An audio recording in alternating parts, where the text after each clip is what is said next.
everybody. Ben Roy. Shut the fuck up! I have 7 fucking minutes, and then they're gonna shut the fucking microphone off on me. All right. Explain it to the left. Hurry it up. 6 more minutes. Damn it!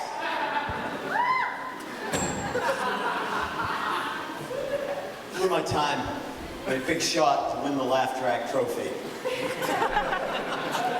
These pants are far too tight for my body.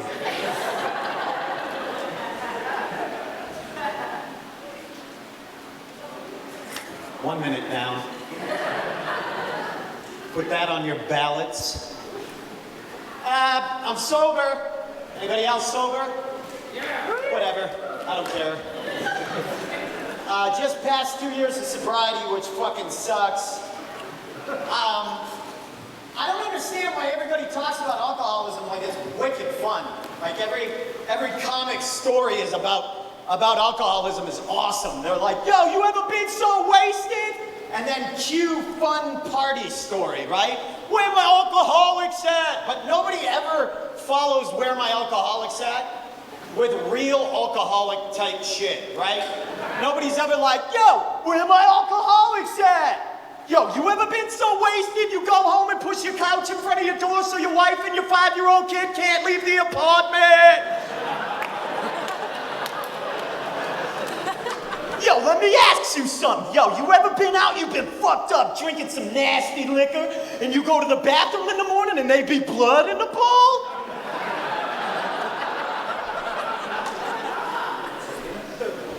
Yo, you ever be out getting real fucked up, right? You meet a shorty, you think she fine, you go home and realize you cheated someone you care about?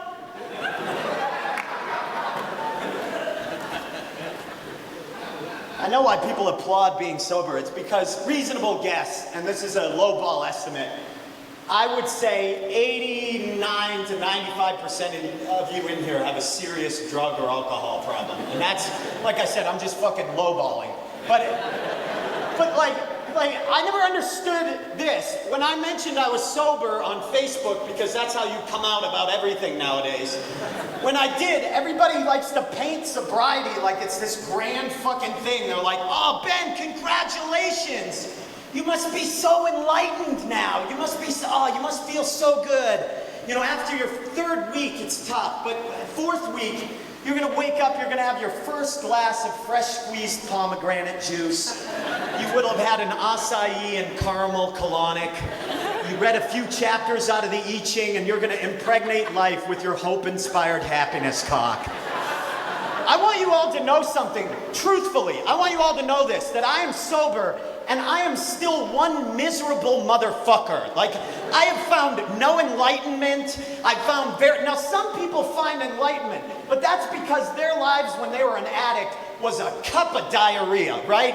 So anything that isn't fucking huffing long haul trucker cock in the back of in a handicapped stall at a fucking Stuckey's for Klonopin seems like an enlightening experience, right? But honestly, like, for most of us deal with like a moderate level of depression and anxiety. And we decide to stop drinking because we're drinking a little too much.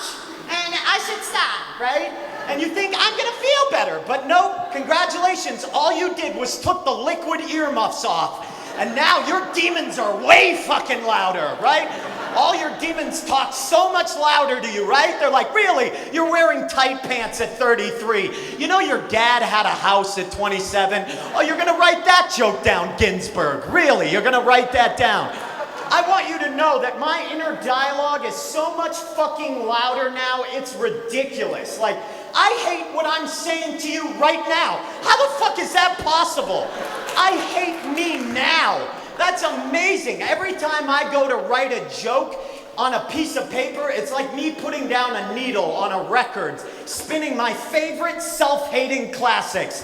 Like this one, Everything You Write Is Shit by Shame Shame and the Go Nowheres.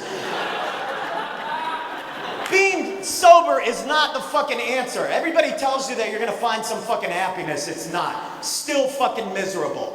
And you're like, well, why do it? And I'll tell you why you don't do it. And why you stop drinking and doing drugs. It's because a little bit of unhappiness I've found, and a general din of discontent, is really fucking motivating. You should be a little bit unhappy, right? You should be miserable a touch. That's why great things come out of Detroit. You should be unhappy.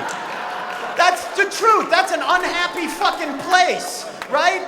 That's why most great actors and fucking painters have bad acne, because you're unhappy. That's why none of you have ever heard this. From the wealthiest city in America, Palm Beach, Florida, anything awesome. You've never heard that. You should be fucking miserable. That's why gay neighborhoods kick ass, right? Because of the inequity they feel. So they have to work harder to catch up. I want equality because I don't want anybody telling me what I can and can't do in the bedroom. I don't want anybody doing that, but I'm afraid for it. Because in 80 years, if we make them equal now, if we give the gay and lesbian community equal rights, in 80 years, you're gonna have your first generation of entitled white trash homosexuals, which is, it's gonna be like some guy in cut-off Daisy Dukes standing in front of a fucking fuchsia double wide with a POW MIA flag on it. He's got like 9 or 10 Asian kids running around the yard. There's a 3-legged Lhasa Apso tied to a fucking scion that's been propped up on almond milk crates. You should be unhappy. It's all right to be fucking miserable. You people, if you do too many drugs and alcohol, if you numb yourself, you're being a fucking pussy. Sit in your own shit, assholes. Sometimes the voices in your head are saying right shit. Maybe you are fat and ineffectual. Maybe you don't take care of yourself. Maybe you don't write it. Sit in your own shit. See, I'm gonna write a chemical dependency program. It's gonna be called Sit in Your Own Shit. That's what it's called. And when you guys want to come to a meeting, we've coned off 4 blocks. You can't park anywhere near the building, right? And when you get up to the enclosure, it's just a metal structure with no windows on it, with a banner on the front that says, "You'll find no solace here." And on the inside, every meeting is just me shouting at everybody.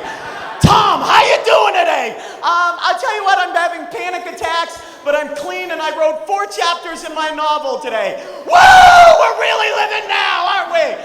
Dana, how are you doing? I cut off all ties with my mother, but I'm clean and I'm terrified of the future. Now we're really living, Dana, aren't we? Hey, Bobby, how you doing? I can't get it up anymore. Bob, get the fuck out.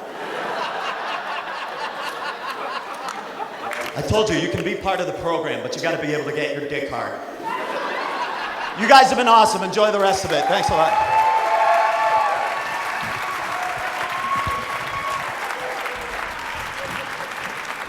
Time! He did it! All right, Ben Roy, everybody. Holy cow.